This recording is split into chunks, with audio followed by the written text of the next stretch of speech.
প্রধান উপদেষ্টার সঙ্গে বিএনপির বৈঠক দুপুরে। জাতীয় নির্বাচনের সুনির্দিষ্ট রোডম্যাপ নিয়ে আলোচনার আভাস।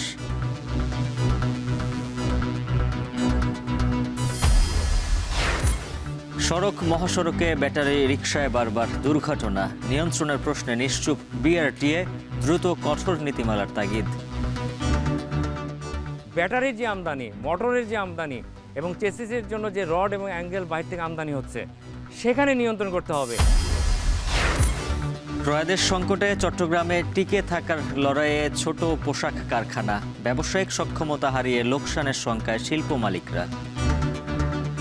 অনেকাংশে ওরা পুষিয়ে উঠতে পারে না, যার দরুন আপনার নুন আনতে পান্তা ফুরালে যেরকম হয়ে যায়, আমাদের ক্ষুদ্র মাঝারি ফ্যাক্টরিগুলোকে এইভাবে করে চলতে হচ্ছে। নড়াইলের নদী খালের পানিতে বাড়ছে লবণাক্ততা, উর্বরতা হারিয়ে 3 ফসলি জমিতে 1 ফসল, সেচ খরচ দ্বিগুণে ক্ষতিগ্রস্ত কৃষক।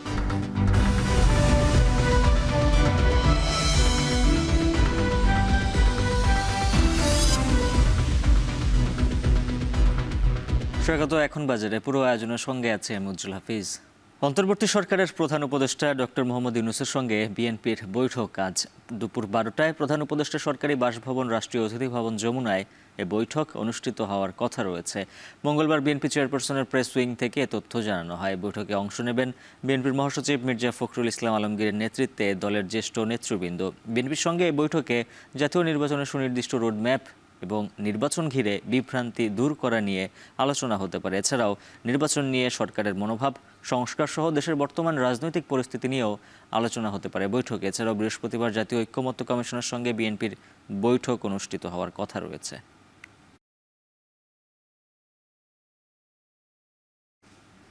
রাজধানীর প্রায় সব সড়ক জুড়ে এখন ব্যাটারি চালিত অটোরিকশার দাপট। বেসরকারি হিসাব বলছে, ঢাকার রাস্তায় বেপরোয়া হয়ে ওঠায় যানের সংখ্যা বাড়ছে আশঙ্কাজনক হারে। এলাকার অলিগলি ছাপিয়ে সড়ক মহাসড়কেও দুর্ঘটনার কারণ হয়ে দাঁড়িয়েছে কাঠামোগত ত্রুটিযুক্ত এই বাহন। অনেকটা অদৃশ্য কারণে প্রশাসনও যেন নীরব ভূমিকায়। বিশেষজ্ঞরা বলছেন, রাজধানীর গণপরিবহনকে সুব্যবস্থাপনায় আনাই একমাত্র সমাধান। বিস্তারিত তৌহিদুল তারেকের প্রতিবেদনে। রিকশা চালানো এক সময় হাড়ভাঙা পরিশ্রমের কাজ হলেও সময়ের পালা বদলে পায়ের ওপর পা তুলেই সড়ক দাপিয়ে বেড়াচ্ছে এর চালকরা। মোটর আর ব্যাটারি এই কল্যাণ বয়ে আনলেও সড়কে অন্যান্য যান ও পথচারীদের অকল্যাণে ব্যস্ত ব্যাটারি চালিত রিকশার চালকেরা। সাথে আছে ইজি বাইক। এলাকার অলিগলি ছাড়িয়ে মূল সড়ক, এমনকি মহাসড়কেও দেখা মিলছে এদের। এই যে হাইওয়েতে যে আপনি আপনার এই ইজি বাইকটা নিয়ে উঠাইছেন, এটা তো অনেক বড় একটা দুর্ঘটনা ঘটাইতে পারে, আপনি কি এটা জানেন? হ্যাঁ, এটা আমি জানি, আর আমি হাইওয়ে কমে উঠি। আশঙ্কা তৈরি করতেছি, এটা ঠিক আছে, কিন্তু অনেক অনেক এখন এই গাড়ির উপর মানুষ এখন নির্ভর হয়ে গেছে। ভিতরে যাত্রী কম থাকে বা টাকা ইনকাম কম হয়। সড়কে অনেকটা গলার কাঁটা হয়ে দাঁড়িয়েছে এসব কাঠামোগত ত্রুটিযুক্ত বাহন। নেই নিয়ম নীতির তোয়াক্কা, সুযোগ পেলেই ছুটছে উল্টো পথে। ব্রেক ও সাসপেনশন সিস্টেম ভালো না হওয়ায় সহসাই ঘটছে দুর্ঘটনা। রাস্তায় যে যাত্রী উঠে বাম দিয়ে ডাইনে পড়ে, এই সময় ব্রেক করলে যেমন একটা অ্যাক্সিডেন্ট দুর্ঘটনা বাড়ে। এই কারণে অটোরিকশা বন্ধ করে দেওয়া উচিত হাইওয়ের জন্য। কোনো সিগন্যাল ছাড়াই ডাইনে বামে মানে হঠাৎ করি আচমকা বিদ্যুৎ চমকানোর মতো অনেক সমস্যা, জামজটের সমস্যা হয়, রং সাইডে যায়, আবার বড় ধরনের দুর্ঘটনা হয়ে যায়। এখানে মনে সবাই সিএল অনুযায়ী দাঁড়ায় আছে, বাট 2-4 জন এসে পুরো লাইনটা বন্ধ করে দিল, মানে সিগন্যালটা আমার পুরোপুরি অচল হয়ে গেল। পরিসংখ্যান বলছে, এবার ঈদে 32% দুর্ঘটনাই ঘটেছে ব্যাটারি চালিত রিকশায়। এমন পরিস্থিতিতে 2014, 17 ও 21 সালে 3 দফায় হাইকোর্ট ব্যাটারি চালিত রিকশা বন্ধ ও আমদানি নিষিদ্ধ করলেও এসবের সংখ্যা না কমে বরং বাড়তে থাকে। সবশেষ গত বছর নভেম্বরে উচ্চ আদালত আবারও 3 দিনের মধ্যে ব্যাটারি রিকশা চলাচল বন্ধের নির্দেশ দেন। তবে চালকদের বিক্ষোভের মুখে পিছু হটে সরকার। দেশে কত সংখ্যক ব্যাটারি চালিত অটোরিকশা চলাচল করছে তার সুনির্দিষ্ট তথ্য সরকারের কাছে নেই। বেসরকারি বিভিন্ন সংগঠনের তথ্যানুযায়ী এর সংখ্যা 48 থেকে 50 লাখ। কোনো নীতিমালা ও নিবন্ধন না থাকায় সহজেই এই বাহন আমদানি, বিক্রি ও চলাচল আশঙ্কাজনক হারে বাড়ছে বলে মত এই বিশেষজ্ঞের। যেভাবে পঙ্গপালের মতন ব্যাটারি রিকশা সড়কে নামছে, কোনো ধরনের নিয়ন্ত্রণ নাই, অনেকটা অনিয়ন্ত্রিত জন্ম কিন্তু এদের হচ্ছে। ফলে এখন আমরা যতটুকু স্বস্তি দেখছি, কিছুদিন পরে এটা কিন্তু অস্বস্তির কারণ হয়ে যাবে। তারা অনেক সময় ম্যানুয়াল যে রিক্সাগুলি আছে, প্যাডেল চালিত রিক্সা, তার সাথে মোটর সংযোজন করে সেটাকে মোটরাইজ একটা বাহনে কিন্তু তৈরি করছে। কিন্তু এই যে ম্যানুয়াল রিক্সার যে কাঠামো আছে সেটা আসলে ব্যাটারি রিক্সার সাথে মানানসই না। 30 থেকে 40 কিলোমিটার গতিতে চলার মতন সক্ষমতা কিন্তু তার নাই। কারণ এই ম্যানুয়াল রিক্সার আমরা যেটা বলি ভার কেন্দ্র, সেটা সাধারণত রাস্তা থেকে 6 ইঞ্চি উপরে থাকে। কিন্তু যখন আমি 4 থেকে 5টা ব্যাটারি সংযোজন করছি, তার ভার কেন্দ্র কিন্তু উপরে উঠে যায়। তখন সে একটা ভারসাম্যহীনতায় কিন্তু ভোগে। এই কারণে আমরা দেখি যখনই মোচড় নিতে যায় অতি গতিতে, তখনই কিন্তু তারা পোল্টি খেয়ে পড়ে যাচ্ছে এবং দুর্ঘটনাগুলি ঘটছে। যন্ত্রের সাহায্যে চলে এমন যানবাহনের অনুমোদন দেয়ার একমাত্র এখতিয়ার সড়ক পরিবহন কর্তৃপক্ষ বিআরটি-এর। একই সাথে সড়কে নিরাপত্তা ও অবৈধ যানবাহন নিয়ন্ত্রণে কাজ করে সংস্থাটি। তবে কেন ব্যাটারি চালিত রিক্সা নিয়ন্ত্রণ করা যাচ্ছে না, এমন প্রশ্নের কোনো সঠিক উত্তর নেই সংস্থাটির পরিচালকের কাছে। এই বিষয়ে স্থানীয় সরকার বিভাগই ব্যবস্থা নিচ্ছে। আসলে এগুলো আমরা নিচ্ছি না, যেহেতু আমাদের জায়গায় আমাদের যে কনসার্ন সেটা তো আমাদের জানানো হয়েছে যে এইগুলো এত সংখ্যায় বেড়েছে যে বৈধ যে যানবাহন সেইগুলোই আসলে সুশৃঙ্খলভাবে রাস্তায় চলাচল করতে অসুবিধা হচ্ছে। তবে এত অভিযোগ থাকলেও বাস্তবতা ভিন্ন। সিএনজির তুলনায় কম ভাড়া ও প্যাডেল রিক্সার চেয়ে দ্রুতগতির হওয়ায় অনেকটা বাধ্য হয়েই এসব রিক্সায় চড়ছেন যাত্রীরা। আমাদের মাল জিনিস বেশি বলে সিএনজি আমাকে নেয় না। আমাকে 2 জনরে নিলে মনে করেন ওদের আরেকটা সিট বেশি, মানে সিটটা বুক হয়ে যায় আর কি। আমরা বলি যে আমরা ভাড়া দিচ্ছি, তা ওরা নিতে চায় না। আমাদের ভাড়া চাইতে অটোর ভাড়া অর্ধেক, হাফ ভাড়া। আমাদের ভাড়া চাইতে প্রায় ডাবলেরও বেশি পড়ে যায়। এমন বাস্তবতায় সরকারের প্রতি বিশেষজ্ঞদের পরামর্শ, রাজধানীতে গণপরিবহনের সঠিক ব্যবস্থাপনা নিশ্চিত করতে হবে সরকারকে। কঠোর নীতিমালার মধ্যে আনতে হবে ব্যাটারি রিক্সাকে। এই ব্যাটারি রিক্সা বা ইজি বাইক নিয়ে সবসময় আসলে রাজনীতি হয়েছে। সরকারের উচিত অতি দ্রুত কিছু নীতিমালা তৈরি করা।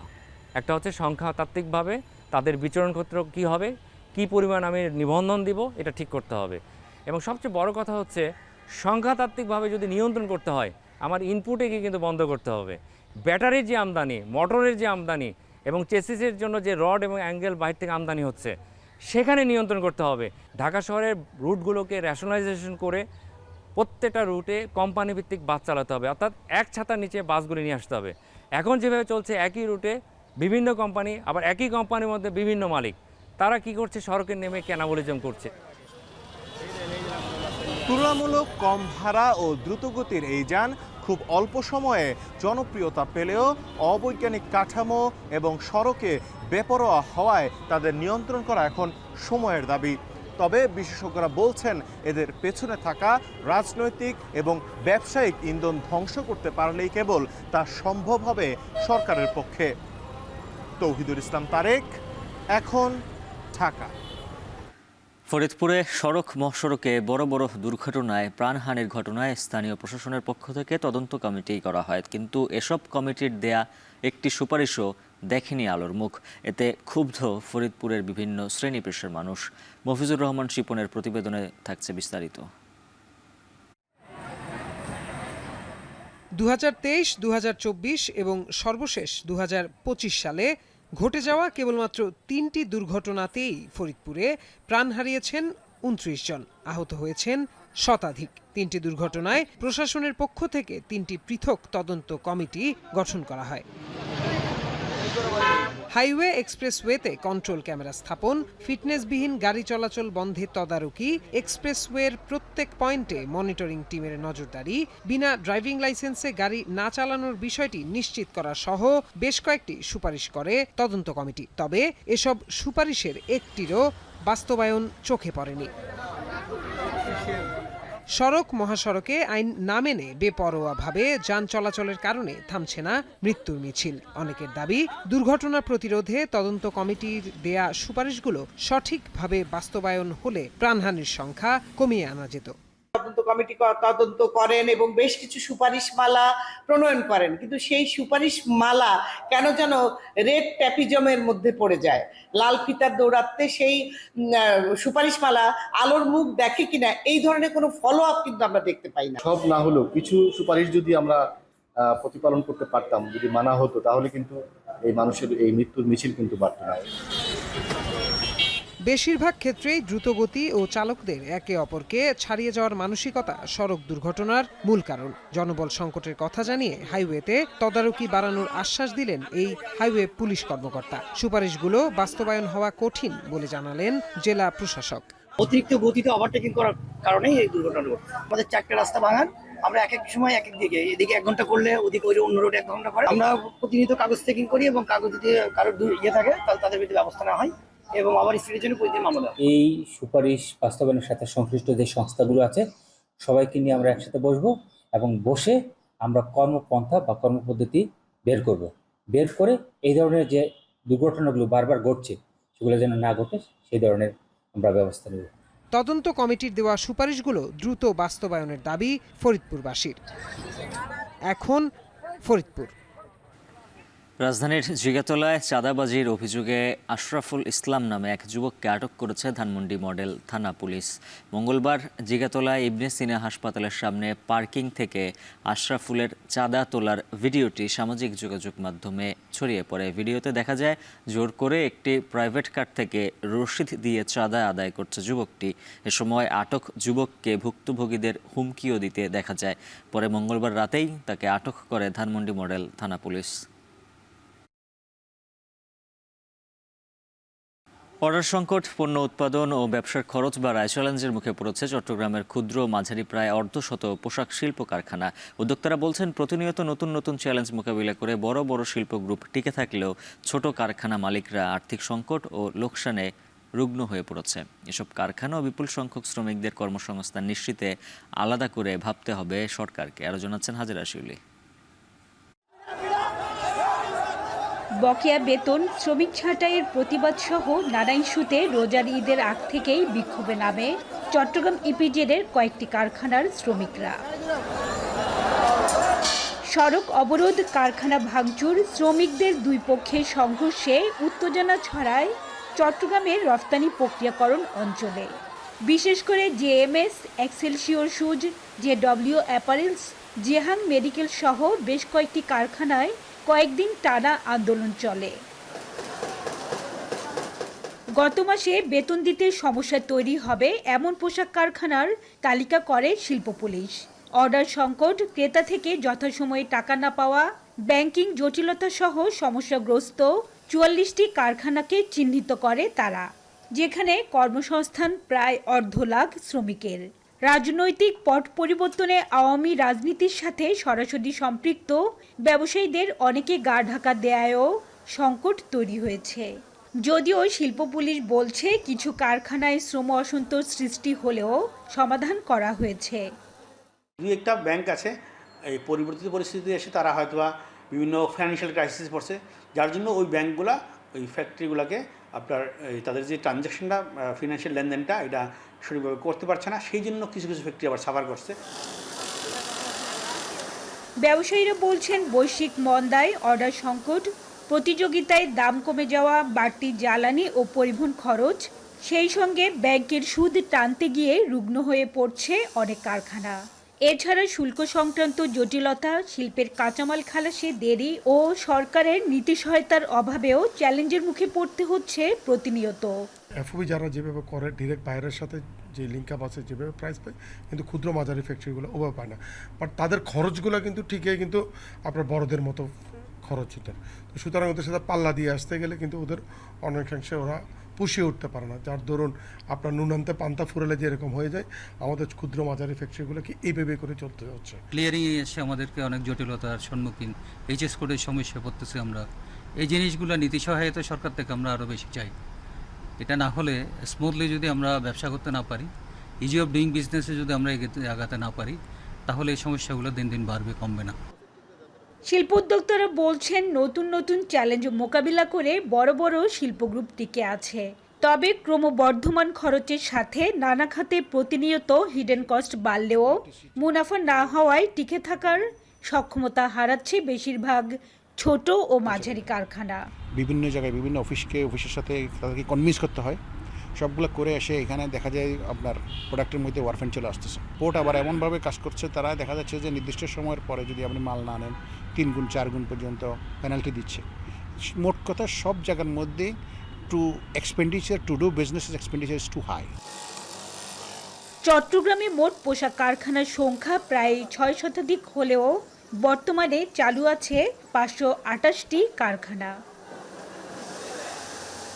হাজার শিউলি, এখন চট্টগ্রাম। উপকূলীয় এলাকা না হলেও নড়াইলের নদী ও খালের পানিতে প্রতি বছর বাড়ছে লবণাক্ততা। বাধ্য হয়ে মাটির নিচ থেকে পানি তুলে চাষাবাদ করতে হচ্ছে কৃষকদের। এতে সেচ খরচ বেড়েছে দ্বিগুণেরও বেশি। জমিতে লবণ পানি প্রবেশ করায় অন্তত 5,000 একর 3 ফসলি জমি পরিণত হয়েছে 1 ফসলি জমিতে। ক্ষতিগ্রস্ত হচ্ছেন এ জনপদের হাজারো কৃষক। বিস্তারিত মোহাম্মদ ইমরান হোসেনের প্রতিবেদনে।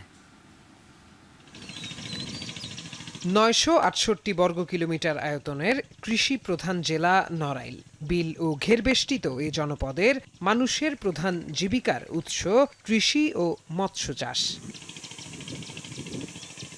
সদরের বাঁশভিটা গ্রামের কৃষক পরাগ বরণ বিশ্বাস এবছর 3 বিঘা জমিতে বোরো আবাদ করেছেন। 1 দশক আগে নদী ও খালের পানি দিয়ে জমিতে সেচ দিলেও কয়েক বছর ধরে খালের পানিতে লবণাক্ততা বাড়ায় সেচের কাজে ব্যবহার করছেন ভূগর্ভস্থ পানি। এতে খরচ বেড়েছে দ্বিগুণেরও বেশি। পুরো জায়গাটা আছে আমরা মোটরে ব্লক করতাম, কিন্তু এখন খালে নোনা পানি আসা থেকে সেটা থেকে আমরা বঞ্চিত হচ্ছি। এখন আমরা বোরিং করে করে ব্লক করি, তো এতে আমাদের সেচ খরচ অনেক বেড়ে গেছে। নড়াইল জেলার আফরা, নবগঙ্গা ও চিত্রা নদীর পানিতে লবণাক্ততা বেড়ে সেচের অনুপযোগী হয়ে পড়েছে বিভিন্ন খাল, বিল ও জলাশয়ের পানি। ফলে বিপাকে পড়েছেন পরাগের মতো হাজারো প্রান্তিক কৃষক। নদী খালের পানি ব্যবহারে 1 বিঘা জমিতে সেচের জন্য যেখানে কৃষকের খরচ সর্বোচ্চ 2,500 টাকা, সেখানে মাটির নিচ থেকে পানি উত্তোলন করে তা ব্যবহারে খরচ পড়ে 7,000 টাকা পর্যন্ত। শুধু ধান না, ধানের পরে যেসব ফসল আসে না কেন, এই নোনা পানির জন্য কিন্তু এই মাটিটা আর উর্বর থাকে না। পানি তুলতে প্রচুর টাকা খরচ হয়ে যাচ্ছে, ফসলের দাম আমরা ঠিক মতন পাচ্ছি না। আমাদের সারের যেখানে 2 কেজি লাগে সেখানে দেখা যাচ্ছে আমরা 3-4 কেজিও লেগে যায়, তারপরেও রেজাল্ট আমরা ভালো পাই না। যে সকল জমিতে লবণ পানি প্রবেশ করে সে সকল জমিতে সার লাগে বেশি। ফলে সেচ ও সার খরচ বেশি হওয়ায় বোরো আবাদে উৎপাদন খরচ বেড়েছে কৃষকদের। লবণ পানি প্রবেশ করায় মুলিয়া, বাহিরগ্রাম, আকদিয়া সহ বেশ কয়েকটি এলাকায় অন্তত 5,000 একর 3 ফসলি জমি 1 ফসলি জমিতে পরিণত হয়েছে। এতে আর্থিকভাবে ক্ষতির মুখে এ জনপদের কৃষকেরা। উজান থেকে যে মিষ্টি পানির প্রবাহটা আসে, এই মিষ্টি পানির প্রবাহটা যদি বাড়ানো যায় তাহলে আমাদের এই জেলায় লবণ পানির মাত্রাটা কমবে। যেহেতু তারা ভূগর্ভস্থ পানি ব্যবহার করছে, এক্ষেত্রে তাদের উৎপাদন খরচটা অনেক বেড়ে যাচ্ছে। একই সাথে যে অন্যান্য যে আন্তঃপরিচর্যা, বিশেষত যে সার ব্যবস্থাপনা, সেক্ষেত্রেও তারা আসলে যথাযথভাবে করতে পারছে না। ভূগর্ভস্থ পানির উপর নির্ভরশীলতা বাড়লে আগামী দিনে কৃষকরা আরও ঝুঁকির মধ্যে পড়বেন। যে সকল এলাকায় পানিতে লবণাক্ততার মাত্রা বেশি, সেসব এলাকায় কৃষকদের লবণ সহিষ্ণু ফসল চাষাবাদের জন্য উৎসাহিত করা হচ্ছে বলে জানান স্থানীয় কৃষি কর্মকর্তা। আস্তে আস্তে আমরা যখন গ্রাউন্ড ওয়াটারটা নিচের দিকে নেমে যাবে, পরবর্তীতে দেখা যাবে গ্রাউন্ড ওয়াটারের পরিমাণ আরও কমে যাচ্ছে। সেক্ষেত্রে কৃষকদেরকে পরবর্তীতে গ্রাউন্ড ওয়াটারের অ্যাভেলেবিলিটিটা আরও কমে যাবে এবং সেক্ষেত্রে তাদের আরও সমস্যার সম্মুখীন হতে হবে। পানি উন্নয়ন বোর্ড এবং বিএডিসি সেচ তাদের বিভিন্ন কর্মকাণ্ড রয়েছে। তারা যেখানে খাল পুনঃখনন করার পরিকল্পনা করবে, সেক্ষেত্রে কৃষকদের সুবিধার্থে সমন্বয়ের মাধ্যমে এই লবণ পানিকে মিষ্টি পানির আওতায় নিয়ে আসা সম্ভব।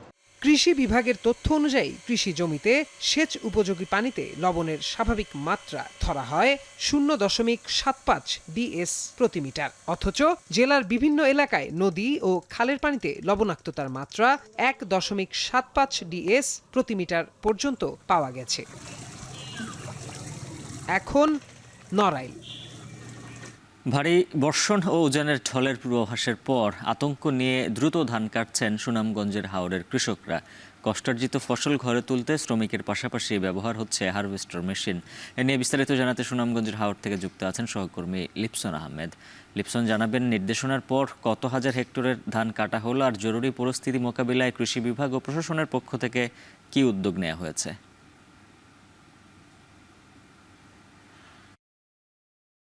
উজ্জ্বল, মূলত আমরা কিন্তু আগে বলেছিলাম যে সুনামগঞ্জে এই বছর কিন্তু বৈশাখ শুরুর আগ থেকে কিন্তু এই অঞ্চলে যে কৃষকরা রয়েছেন তারা কিন্তু মূলত হাওরের ধান কাটতে শুরু করেছিলেন। বিশেষ করে যদি বলি যে আমরা দেখেছি বৈশাখ শুরুর প্রথম দিন থেকেই কিন্তু এই অঞ্চলে ঝড় বৃষ্টি শুরু হয়েছে। বিশেষ করে কিন্তু এই অঞ্চলে কিন্তু এই বছর বোরো ধানের ফলন ভালো হলেও কিন্তু কৃষকদের মুখে হাসি ফুটেছিল। তারপর যেহেতু গতকালকে কিন্তু আসলে আবহাওয়া পূর্বাভাস অনুযায়ী যে আগামী 18 এপ্রিল থেকে টানা 1 সপ্তাহ কিন্তু সুনামগঞ্জ সেই সাথে ভারতের যে চেরাপুঞ্জি রয়েছে সেখানে কিন্তু বৃষ্টিপাতের একটি সংখ্যা রয়েছে, যার ফলে কিন্তু আমরা দেখেছি যে গতকাল জেলা প্রশাসনের পক্ষ থেকে কিন্তু একটি জরুরি সভা করা হয়েছে। সেই সভায় কিন্তু জেলা প্রশাসক কিন্তু পানি উন্নয়ন বোর্ড সেই সাথে কৃষি বিভাগের সেই পাশাপাশি কিন্তু জেলা প্রশাসনে যে সকল কর্মকর্তা কর্মচারী রয়েছেন তাদের কিন্তু ছুটি ইতিমধ্যে বাতিল করা হয়েছে। তবে আমরা যদি বলি চলতি মৌসুমে কিন্তু এই জেলায় 2,23,500 হেক্টর জমিতে কিন্তু বোরো ধানের চাষাবাদ করা হয়েছে, যেখান থেকে প্রায়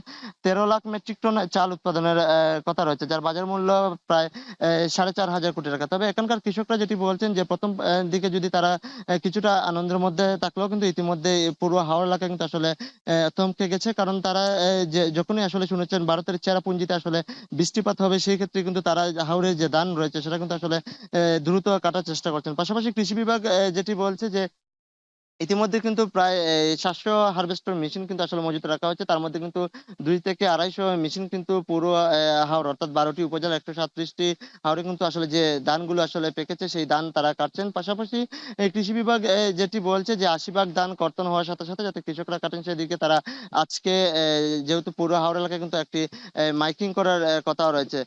আরেকটি বিষয়ে জানিয়ে রাখি, ইতিমধ্যে কিন্তু জেলা প্রশাসক যেটি বলছেন যেহেতু এই বছর 125 কোটি টাকা ব্যয়ে কিন্তু 715 কিলোমিটার বাঁধের নির্মাণ কাজ করা হয়েছে হাওড়ের বোরো ধান রক্ষায়, সেই বাঁধের দিকেও কিন্তু যে যারা কাজ করেছেন অর্থাৎ পিএইচসি সভাপতি সাধারণ সম্পাদক তাদেরকেও প্রতিনিয়ত বাঁধ তদারকি করার জন্য তিনি নির্দেশ দিয়েছেন। তো সব মিলিয়ে বলা যায় যদি আগামী 18 এপ্রিল থেকে যদি বৃষ্টিপাত শুরু হয় সেই ক্ষেত্রে কিন্তু এই অঞ্চলের কৃষকরা প্রতিনিয়ত আসলে সংখ্যায় রেখেই কিন্তু আসলে হাওড়ের ধান কাটছেন।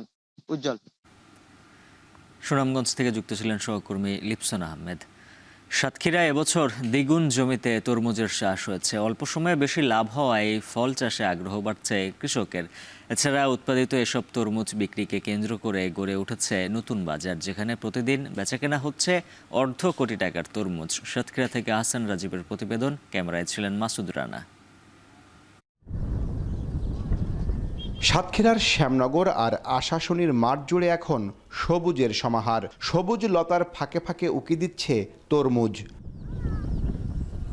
কয়েক বছর আগেও এসব মাঠ অনাবাদি পড়ে থাকলেও বর্তমানে চাষযোগ্য জমিতে পরিণত হয়েছে। শত শত একর জমিতে তরমুজের চাষ করছেন এখানকার চাষিরা।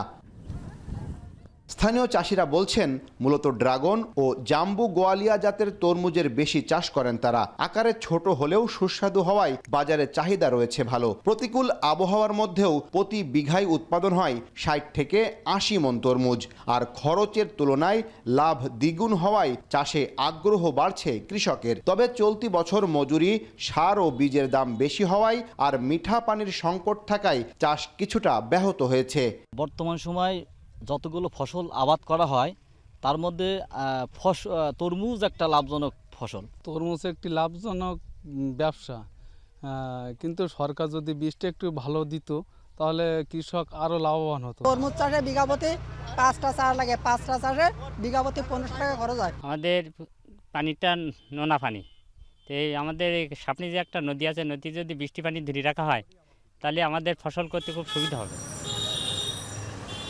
এদিকে তরমুজ বেচাকেনাকে কেন্দ্র করে জেলার ইটাগাছা এলাকায় গড়ে উঠেছে একাধিক ফলের আড়ত। সাতক্ষীরা সহ খুলনার কয়রা ও বাজুয়া এলাকা থেকেও তরমুজ আসে এখানে, আর পাইকারদের মাধ্যমে চলে যায় দেশের বিভিন্ন জেলায়। সাতক্ষীরা যে ফলটা তরমুজটা হয়, তরমুজটা খুবই সুন্দর এবং মিষ্টি সুস্বাদু। আমাদের খুলনা বিভাগ থেকে যে তরমুজগুলো সংগ্রহ হচ্ছে এইগুলা খুবই সুস্বাদু, খুবই মিষ্টি। আমাদের সাতক্ষীরার চাহিদা মেটানোর পরে দেশের বিভিন্ন জায়গায় এই তরমুজ যাচ্ছে।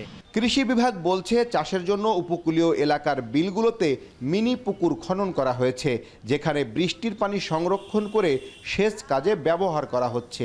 এছাড়া চাষাবাদের প্রযুক্তিগত জ্ঞান সম্পর্কে প্রশিক্ষণ দেওয়া হচ্ছে বলেও জানান কর্মকর্তারা। আমন ধান কর্তনের পরে অনেক জমি পানির অভাবে পতিত পড়ে থাকত। আমরা যে সকল ফসলে পানি কম লাগে এইরকম ফসল চাষে কৃষকদেরকে উদ্বুদ্ধ করছি। ফসলটা উৎপাদন হচ্ছে, এতে তাদের ব্যাপক লাভ হচ্ছে। গত বছর সাতক্ষীরায় ৩১৫ হেক্টর জমিতে তরমুজ চাষ হয়। এবছর চাষ হয়েছে ৬১৮ হেক্টর জমিতে, যা গত বছরের তুলনায় ৩০২ হেক্টর বেশি। আহসান রাজীব, এখন সাতক্ষীরা। সংক্রমিত রোগে আক্রান্ত হয়ে শত শত মুরগি মারা যাচ্ছে টাঙ্গাইলের বিভিন্ন খামারে। লাখ লাখ টাকা বিনিয়োগ করে দিশেহারা হয়ে পড়েছেন প্রায় ২ শতাধিক খামারি। তাদের অভিযোগ, প্রাণী সম্পদ কর্মকর্তাদের অসহযোগিতা, নিম্নমানের ফিড, ওষুধের কারণে মারা যাচ্ছে মুরগি। কাউসার আহমেদের প্রতিবেদনে থাকছে বিস্তারিত।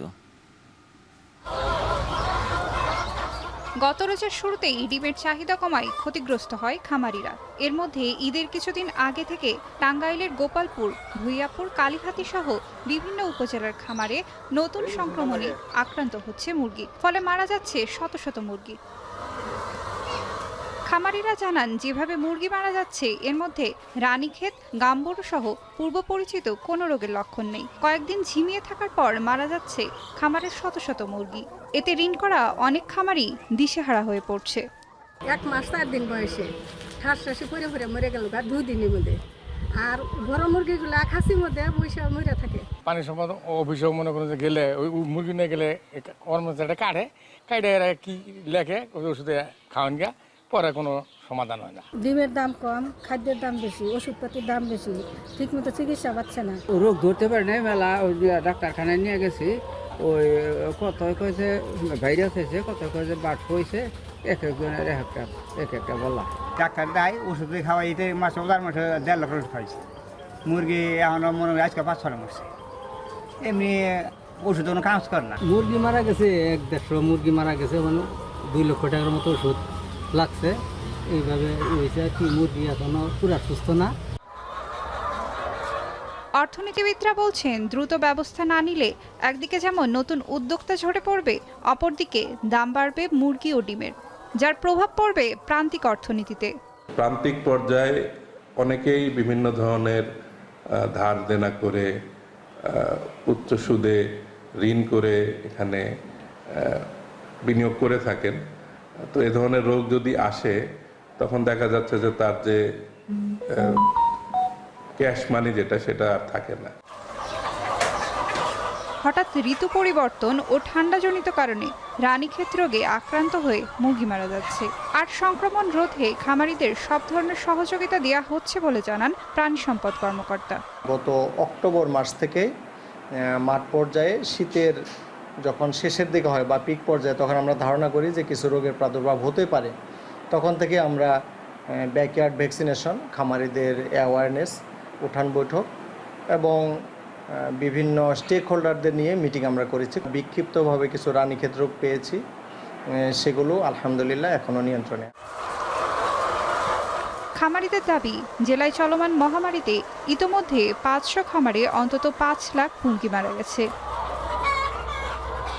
এখন টাঙ্গাইল। পশ্চিমবঙ্গের মুখ্যমন্ত্রী মমতা বন্দ্যোপাধ্যায় অসাম্প্রদায়িকতার নামে দাঙ্গাকারীদের স্বাধীনতা দিয়েছে বলে অভিযোগ করেছেন রাজ্যের মুখ্যমন্ত্রী যোগী আদিত্যনাথ। অন্যদিকে ওয়াকফ ইস্যুতে মুসলিমদের অসম্মান করে কথা বলায় বিরোধীদের তোপের মুখে প্রধানমন্ত্রী নরেন্দ্র মোদী। ওয়াকফের নতুন আইন চ্যালেঞ্জ করে সুপ্রিম কোর্টে 15টি পিটিশনের শুনানি হবে আজ। আরও জানাচ্ছেন নাফি আরমান মনন। গেল কয়েকদিন ধরে বিতর্কিত ওয়াকফ সংশোধিত আইন নিয়ে উত্তাল পশ্চিমবঙ্গ।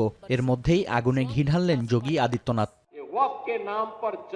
উত্তরপ্রদেশের মুখ্যমন্ত্রীর দাবি, পশ্চিমবঙ্গ জ্বলছে, আর এত কিছুর পরেও মুখ বুজে আছেন মুখ্যমন্ত্রী মমতা বন্দ্যোপাধ্যায়। অসাম্প্রদায়িকতার নামে মমতা সরকার দাঙ্গাকারীদের স্বাধীনতা দিয়েছে, তাই আন্দোলনকারীদের দমনে লাঠির কোনো বিকল্প নেই বলেও দাবি করেন তিনি।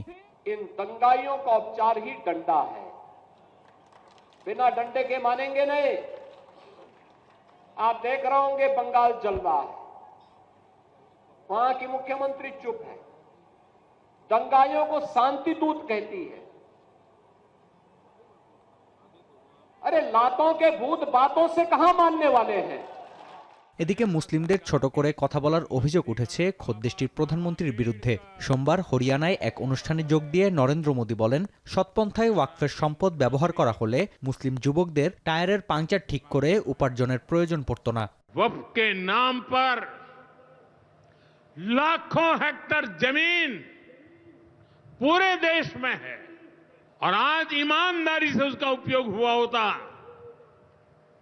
तो मेरे मुसलमान नौजवानों को साइकिल के पंक्चर बना करके जिंदगी नहीं गुजारनी पड़ती। लेकिन इससे मुट्ठी भर भू माफिया का कोई भला हुआ। মোদির দিকে পাল্টা ঢিল ছুড়েছেন এআইএমআইএম এর প্রধান ও হায়দ্রাবাদের এমপি আসাদুদ্দিন ওয়াইসি। এক্সে এক পোস্টে জানান, সনাতনদের সংগঠন আরএসএস দেশের স্বার্থে মতাদর্শ প্রচার ও সম্পদ ব্যবহার করলে ছোটবেলায় মোদির চা বিক্রির প্রয়োজন হতো না। প্রধানমন্ত্রীর মন্তব্যের সমালোচনা করেছে কংগ্রেস সহ অন্যান্য বিরোধী দলগুলো। এদিকে টানা ৩ দিন সংঘর্ষের পর শান্ত পশ্চিমবঙ্গের পরিস্থিতি। কেন্দ্রীয় বাহিনী মোতায়েনের পর থমথমে পরিস্থিতি বিরাজ করছে মুর্শিদাবাদে। শমশেরগঞ্জে দাঙ্গায় বাবা ও ছেলেকে হত্যার ঘটনায় গ্রেপ্তার করা হয়েছে দুজনকে। दो दुकान है, दोनों दुकान में घर में घुस के पूरा आग लगा दिया। इधर साइड हम लोगों का ये मतलब घर के पीछे एक घर है, उस घर में पूरा आग लगा दिया। 3 घर मतलब पूरा आग लगा दिया है। The situation is tense, but it is under control. 8 companies of CRPF, including 4 RAF companies, are deployed here. মসজিদ, মাদ্রাসা, কবরস্থান, এতিমখানা সহ মুসলিমদের সম্পদ দেখভালে দায়িত্ব ন্যস্ত রয়েছে ওয়াকফ বোর্ডের ওপর। তবে মুসলিমদের অভিযোগ, আইন সংশোধনের ক্ষেত্রে তাদের সঙ্গে আলোচনা করেনি কেন্দ্রীয় সরকার। সংশোধিত আইনে ওয়াকফ বোর্ডে যোগ করা হয়েছে অমুসলিম সদস্য। এতেই ক্ষুব্ধ, আতঙ্কিত ভারতীয় সংখ্যালঘু মুসলিমরা। তবে ক্ষমতাসীন বিজেপির দাবি, দুর্নীতি দমনের লক্ষ্যে 1995 সালের ওয়াকফ আইনে আনা হয়েছে সংশোধনী। নতুন আইন চ্যালেঞ্জ করে বুধবার সুপ্রিম কোর্টে 15টি পিটিশনের শুনানি হবে। নাফিয়া আরমান মনন, এখন বিশ্ব। ইউক্রেন যুদ্ধ বন্ধে রাশিয়া সমঝোতায় আসতে চাইলেও ক্রেমলিনের মুখপাত্রের অভিযোগ, এখনও পর্যন্ত এ নিয়ে সুনির্দিষ্ট কোনো রূপরেখা দাঁড় করাতে পারেনি ট্রাম্প প্রশাসন। যদিও শান্তি প্রস্তাবে ওয়াশিংটনের রাজনৈতিক সদিচ্ছার অভাব দেখছে না মস্কো। এদিকে রোববার ইউক্রেনের বেসামরিক নাগরিকদের উপর রুশ হামলার প্রতিক্রিয়ায় মার্কিন প্রেসিডেন্ট ডোনাল্ড ট্রাম্প বলছেন, জেলেনস্কির জন্যই এই যুদ্ধ শুরু হয়েছে। আরও জানাচ্ছেন সতীর্থ কর্মকার। প্রেসিডেন্ট ভলোদিমির জেলেনস্কি স্বপ্রণোদিতভাবে রাশিয়ার সাথে যুদ্ধ শুরু করেছেন। মার্কিন প্রেসিডেন্ট ডোনাল্ড ট্রাম্পের এই অভিযোগ কোনোভাবেই মানতে পারছে না ইউক্রেনের সাধারণ জনগণ। কিয়েভবাসীর দাবি, যুদ্ধ থামানোর বড় বড় প্রতিশ্রুতি দিয়ে এখন সিদ্ধান্তহীনতায় ভুগছেন ট্রাম্প। মেনে নিতে পারছেন না ব্যর্থতার গ্লানি। Ставні заяви, тому що війна розпочата Путіним, і Росія прийшла на нашу територію. А потім, коли в нього нічого не вдається, він звинувачує всіх навколо. Тобто така думка, що він просто слабкодухий. গেল রোববার ইউক্রেনের উত্তরাঞ্চলীয় শহর সুমিতে বেসামরিক নাগরিকদের লক্ষ্য করে চলতি বছরের সবচেয়ে ভয়াবহ হামলা করে রাশিয়া। পরদিন প্রতিক্রিয়ায় ট্রাম্প বলেন, এই যুদ্ধের দায় ইউক্রেনের জেলেনস্কি, রাশিয়ার পুতিন ও সাবেক মার্কিন প্রেসিডেন্ট জো বাইডেন তিনজনকেই নিতে হবে। বিশেষ করে জেলেনস্কির দিকে অভিযোগের আঙুল তুলে ট্রাম্প মন্তব্য করেন, 20 গুণ বেশি শক্তিধর একটি দেশের সাথে যুদ্ধ শুরু করে ইউক্রেন ভেবেছিল মিত্রদের অস্ত্র সহায়তা নিয়ে পার পাওয়া সম্ভব। That's a war that should have never been allowed to start. And Biden could have stopped it, and Zelensky could have stopped it, and Putin should have never started it. Everybody's to blame. এদিকে ইউক্রেনে শান্তি ফেরাতে Trump প্রশাসন যে চুক্তির কথা বলছে সে বিষয়ে দৃশ্যমান কোনো অগ্রগতি নেই বলে মন্তব্য করেছেন ক্রেমলিন মুখপাত্র দিমিত্রি পেসকভ। এছাড়া ইউক্রেন ইস্যুতে ওয়াশিংটনের উপর আস্থা রাখলেও শান্তি চুক্তি কবে নাগাদ কার্যকর হতে পারে তা গোপন রাখতে চায় মস্কো। Пока нет четких очертаний какого-то соглашения, но есть политическая воля. এমন প্রেক্ষাপটে পশ্চিমা সামরিক জোট নেটোর প্রধান মার্ক রুটকে নিয়ে ইউক্রেনের বন্দরনগরী ওডেসায় আহত সৈন্যদের পরিদর্শন করেছেন ইউক্রেনের প্রেসিডেন্ট জেলেনস্কি। আরও একবার মনে করিয়ে দিয়েছেন, রাশিয়া যুক্তরাষ্ট্র ছাড়াও ইউক্রেনে শান্তি ফেরানোর আলোচনা চলছে বিশ্বের নানা প্রান্তে অন্যান্য অংশীজনের সঙ্গে। Коаліції охочих відповідних кроків, як ми говорили, таких зустрічей достатньо вже багато, обговорюють різні формати. ক্ষমতা গ্রহণের পর ইউক্রেন রাশিয়া যুদ্ধবন্ধের আলোচনা ত্বরান্বিত করতে বারবার হোঁচট খেতে হয়েছে ট্রাম্প প্রশাসনকে। ওয়াশিংটনের সাথে সুসম্পর্ক বজায় রাখলেও সমঝোতা আলোচনায় ছাড় দেওয়ার কোনো ইঙ্গিত দেখাচ্ছে না মস্কো। আর ইউরোপের সমর্থন ইউক্রেনের দিকে ভারী হওয়ায় জেলেনস্কিকে নতুন করে চাপ দিতে পারছে না ওয়াশিংটন। ফলে চলমান এই সংঘাতের অবসান নিয়ে ধোঁয়াশা দিন দিন বাড়ছে বই কমছে না। সতীর্থ কর্মকার, এখন বিশ্ব। ঐতিহাসিক আয়া সোফিয়া মসজিদের গম্বুজের সংস্কার ও সৌন্দর্য বর্ধনে কাজ শুরু করেছে তুর্কি সরকার। প্রায় 1500 বছরের পুরনো প্রাচীন এই স্থাপনায় এবারই বৃহৎ পরিসরে চলবে সংস্কার কাজ। নির্মাণ কাজ চললেও মসজিদে নামাজ আদায়ের পাশাপাশি ইতিহাস আর ঐতিহ্যপূর্ণ এই স্থাপত্যশৈলী দেখার সুযোগ পাবেন দর্শনার্থীরা। বিস্তারিত প্রতিবেদনে। প্রায় 1500 বছর ধরে ইতিহাসের সাক্ষী আয়া সোফিয়া। তুরস্কের ইস্তাম্বুলে একসময়ে গির্জা এবং জাদুঘর, পরবর্তীতে মসজিদ হিসেবে এখনও ঐতিহ্যের ধারক হয়ে আছে প্রাচীন এই নিদর্শনটি। ইতিহাস বলছে মধ্যযুগীয় রোমান সাম্রাজ্যে খ্রিস্টানদের উপাসনালয় হিসেবে ব্যবহার হয় এই স্থাপনা। 1453 সালে অটোমান সুলতান মোহাম্মদ ফাতের বিজয়ের পর আয়া সোফিয়াকে মসজিদে রূপ দেন তিনি। এরপর 1935 সালে তুরস্ক সরকার আয়া সোফিয়াকে জাদুঘর হিসেবে ঘোষণা করেন। এর 86 বছর পর 2020 সালে আবারও মসজিদ হিসেবে প্রতিষ্ঠা পায় আয়া সোফিয়া। এবার ইতিহাসের সাক্ষী এই মসজিদের সৌন্দর্য বৃদ্ধি ও আধুনিকায়ন করছে তুর্কি সরকার। মসজিদের গম্বুজের স্থায়িত্ব বাড়ানোর পাশাপাশি সংস্কার করা হচ্ছে বিভিন্ন অংশ।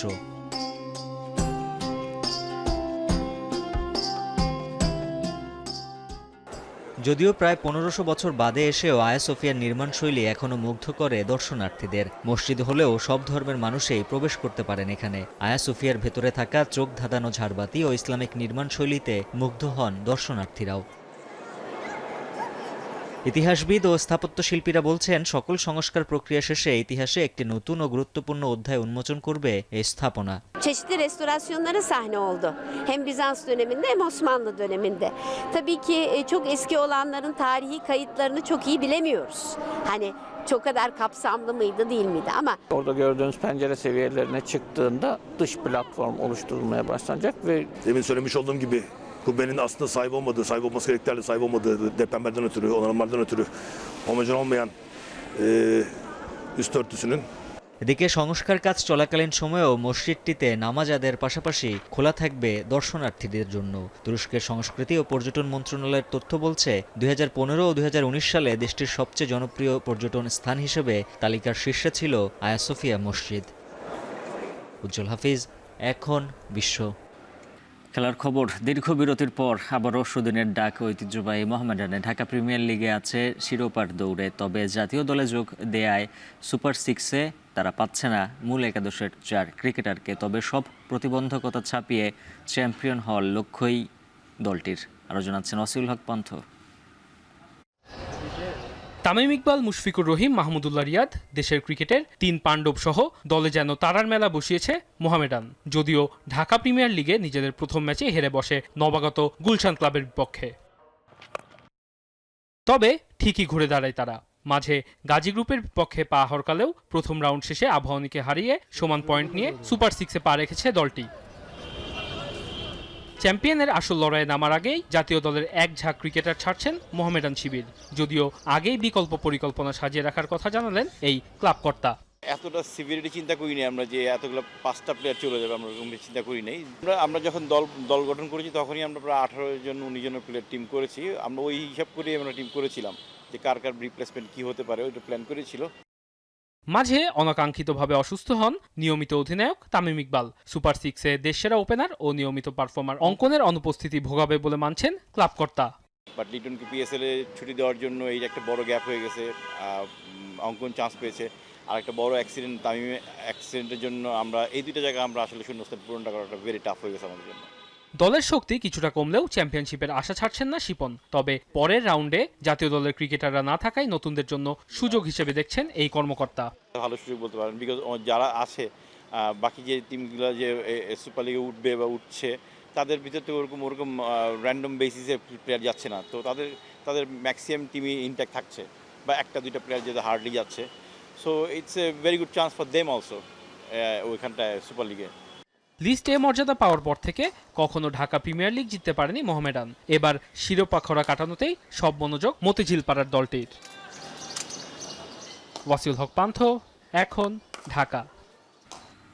এখন বাজার শেষ করার আগে শিরোনামগুলো জানিয়ে দিচ্ছে আরও একবার। প্রধান উপদেষ্টার সঙ্গে বিএনপির বৈঠক দুপুরে। জাতীয় নির্বাচনের সুনির্দিষ্ট রোডম্যাপ নিয়ে আলোচনার আভাস।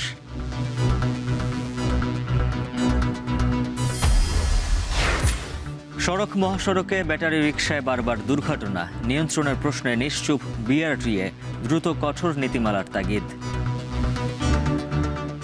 ব্যাটারির যে আমদানি, মোটরের যে আমদানি এবং চেসিসের জন্য যে রড এবং অ্যাঙ্গেল বাইরে থেকে আমদানি হচ্ছে, সেখানে নিয়ন্ত্রণ করতে হবে। প্রয়াদের সংকটে চট্টগ্রামে টিকে থাকার লড়াইয়ে ছোট পোশাক কারখানা, ব্যবসায়িক সক্ষমতা হারিয়ে লোকসানের সংখ্যায় শিল্প মালিকরা। অনেকাংশে ওরা পুষিয়ে উঠতে পারে না, যার দরুন আপনার নুন আনতে পান্তা ফুরালে যেরকম হয়ে যায়, আমাদের ক্ষুদ্র মাঝারি ফ্যাক্টরিগুলোকে এইভাবে করে চলতে হচ্ছে। নড়াইলের নদী খালের পানিতে বাড়ছে লবণাক্ততা, উর্বরতা হারিয়ে 3 ফসলি জমিতে 1 ফসল, সেচ খরচ দ্বিগুণে ক্ষতিগ্রস্ত কৃষক।